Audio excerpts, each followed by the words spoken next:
Oh, speaking of comic books, I meant to hit on this earlier. So, Snakor's Pizza. Yeah. Tell people about that. Is this your first? Was that your first comic book, or is this a? Yeah, so Snakor's Pizza, it was actually a comic book. It's not the first one I ever did, but we started it in the late 2000s and made it as like, I'm just looking, do I have any old copies of it around here? I don't. So Snakor's Pizza, yeah, it's about an evil snake man who fails to rule the globe in the 80s, and now he has to work at a pizza place.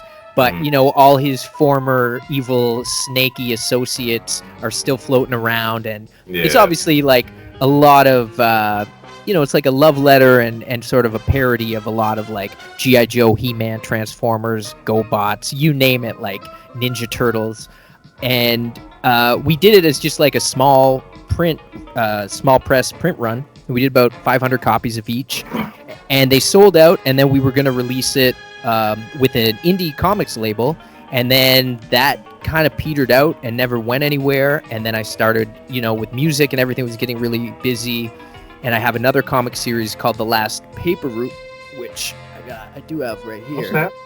That's this comic, and I'll send you copies of this. Okay. Inspired by my time as a paper boy, and I do that with my friends Dave Howlett and Alex Kennedy. And we got like 4 issues of this out right now. And so we've been doing that.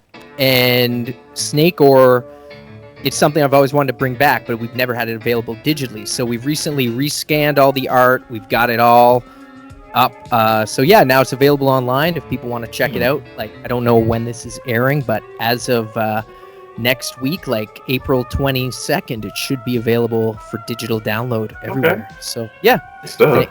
Thanks for asking. No problem. When I started reading it, like I immediately was like, he's just going ham with this parody of G.I. Joe. Like I like the very first panel. I'm like, I think the guy's name was Seasick, but I'm like, that's shipwreck right there. He's in the back seat with I think he built her off a cover girl, maybe. Yeah, inspired by. Yeah, because they always had that little banter going on. Like he was hitting on everybody, but it was mostly cover girl. But I feel like Snakor is like Cobra Commander, but Cobra Commander if he dressed up as Serpentor, because he has Cobra Commander's personality with a little bit more humor. But of course, like it's obvious the snake head and the 2 snakes on the shoulders. I'm like, he's definitely inspired by. Yeah, he's pulled from all those guys, and there were these snake people in He-Man that I was always kind of obsessed with snake characters, and so yeah, he's an amalgam of all these fun things, and he's his own guy. Snakor's his own, gotcha. His own evil parody. Yeah. So, speaking of He-Man, have you caught up with the newer like the She-Ra remake? Haven't seen it yet. No. Yeah, I liked it. Like that.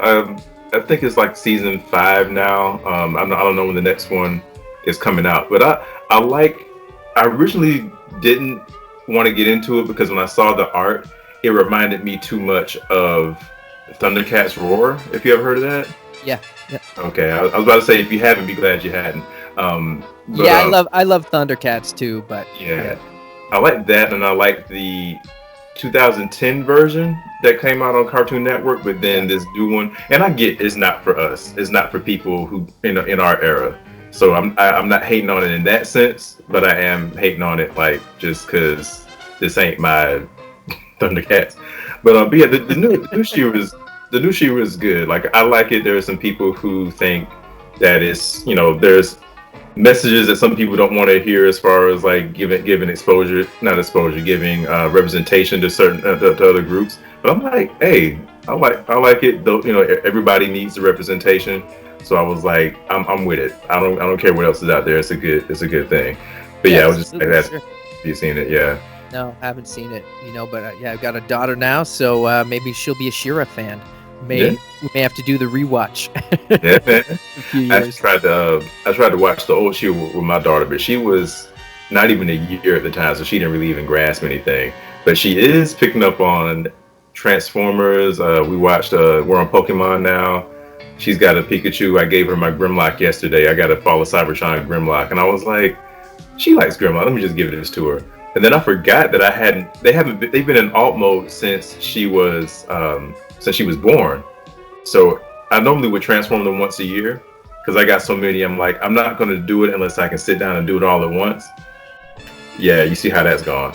So so I finally transformed him for her, and I'm like, this dude looks good. Did I just give this away? But yeah, so she's good on that. Did you still remember how to transform him? Was it like in your brain? I did, but there was a certain so you know how Grimlock's legs always his dino form legs become his robot arms, right? The little ratchets in the shoulder socket were a little weird, and I forgot that you really just had to, because sometimes you get scared of doing something hard because you think you'll break it, but you really had to just get in there and like, okay, now it's in there. So now, other than that difficult part, like I knew what was supposed to happen, it just wasn't happening like I needed it to. But yeah, that one I can do off of memory. A lot of them I can. Those masterpiece ones, nah, you need the you need the instruction manual. Like I got a third-party Sunstreaker. That is a beast to transform. Like it's I forget what I'm trying to remember the brand, the company who made it. But yeah, anything masterpiece is crazy. Is that Takara? The ones from Japan, or? No, it was Tomy? No. You know what? I'm gonna send it to you, and I'm gonna put it in the description too, because I'm pretty sure somebody out there, if they're a Transformers fan, they're wondering right now. But yeah. I think Sunstreaker was the first Transformer too, right? Like I think he was like a Diaclone from this line in Japan, right? Yeah. Yeah, because I remember watching something on that recently where it originally Sunstreaker's body was supposed to be Sideswipe's body and vice versa, but then when they came over here, the colors got swapped, which is why like you look at but they didn't change they ain't changed the file cards. So you're looking at Sunstreaker and like those are the weapons Sideswipe is supposed to have and vice versa, but they didn't change everything like they should have. So I'm sitting there like, Sideswipe is, how does Sunstreaker have a missile launcher, but he doesn't have the thing on his shoulder? So yeah. Right.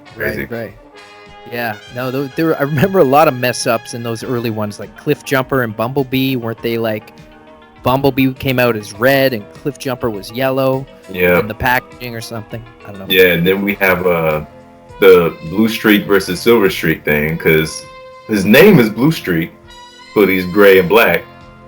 But he's Blue Streak because of the blue beams of lightning that come out of his gun.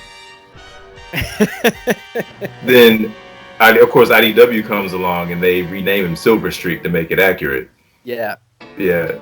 I love the IDW comics. They've done such a great job, man. I haven't read every last one of them because there's so many, but... Yeah. I think I stopped. I got everything from the beginning, but I stopped...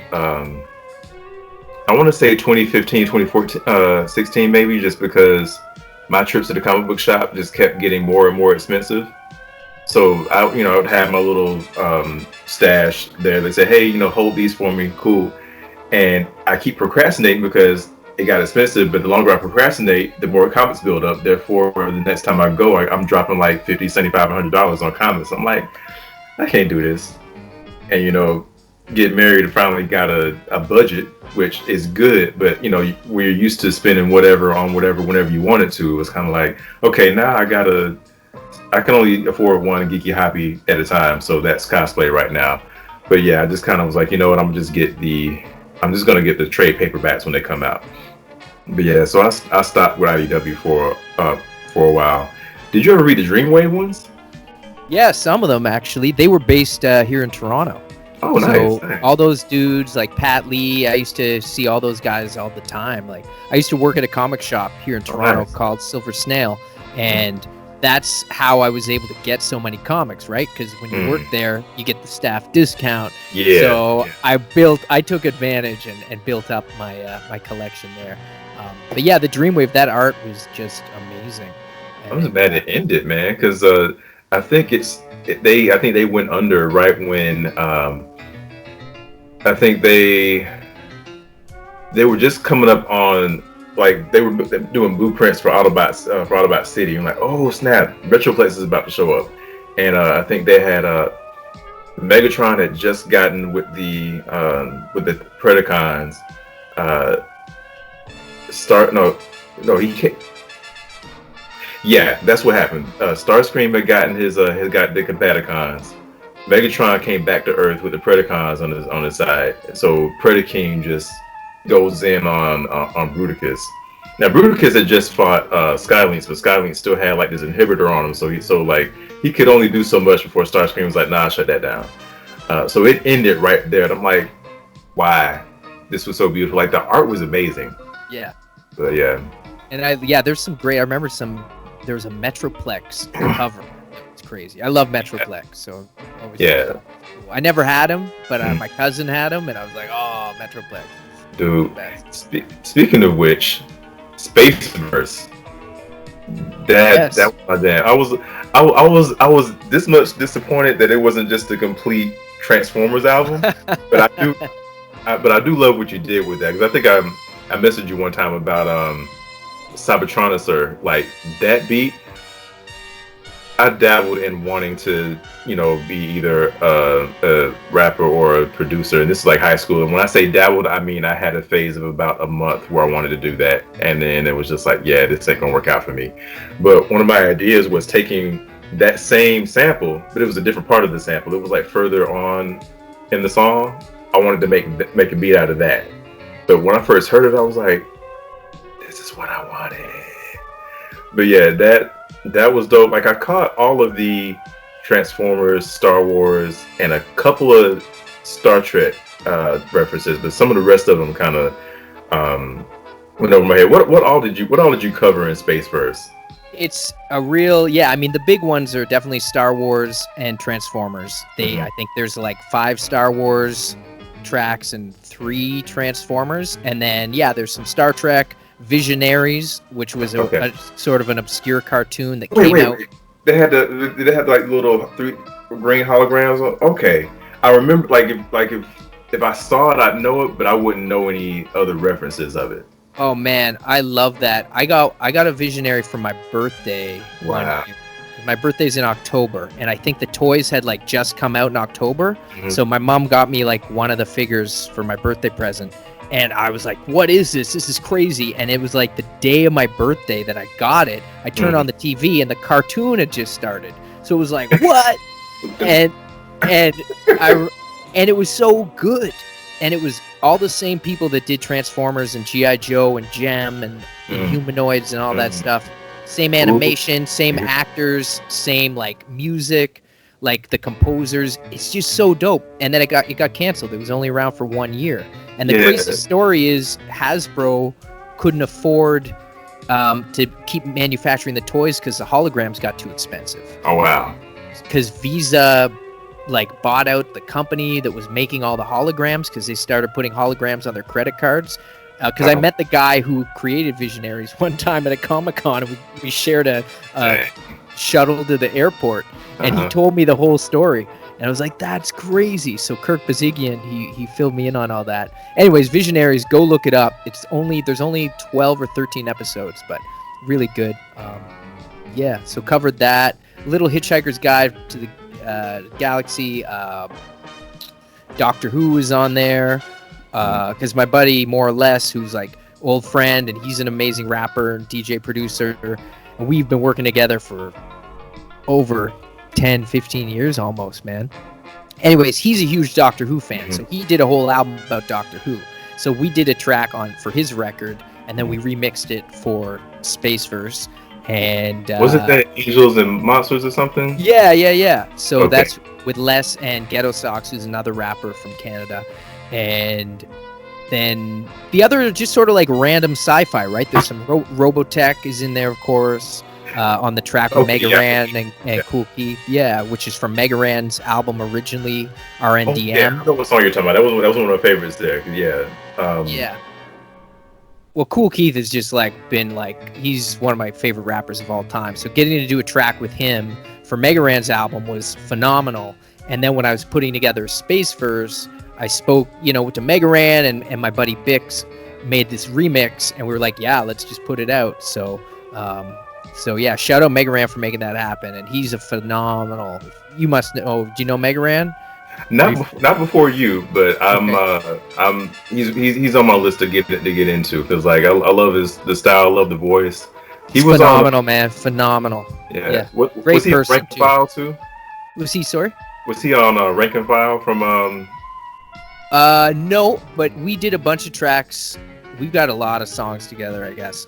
Input Blitz on Rhyme Your Business, he's on, and he's on Replicable Skills, and I'm on one or two of his records. He's got a Final Fantasy album, called The Black Materia, which is dope, and he's doing a new remix album of it, and I'm on that, so that's coming out soon. I am immediately sold right now. Yeah, check out Mega Ran for sure. I'll cop that like now. You'll dig him, man. Same like hip hop sensibilities, same like kind of nerdy sensibilities, and just he's killing it, man. And like definitely on the video game tip too, like Capcom, Mega Man, all that stuff. So, yeah.